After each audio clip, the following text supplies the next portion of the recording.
શું તમે ગયા છો અહીં? ભાઈ વાત કરું છું હું ઋષિકેશની બાજુમાં આવેલું નીલકંઠ ધામની.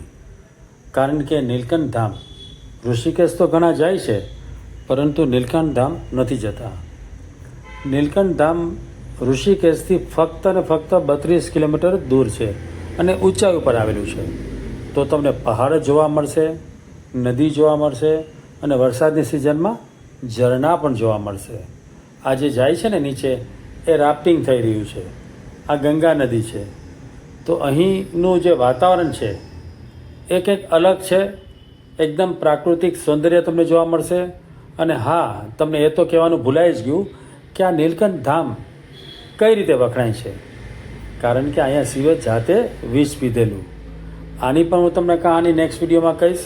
પરંતુ પહેલાં આપણે પહોંચીએ નીલકંઠ ધામ.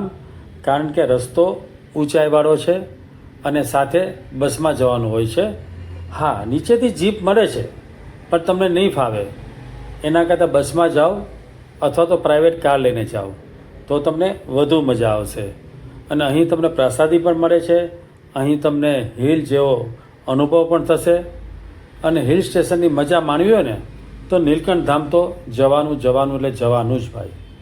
અમે લોકો પણ ગયેલા, બધા લોકો હતા અમારી બસમાં. વડીલો પણ હતા, નાના બાળકો પણ હતા. બધાએ ફૂલ મજા કરી.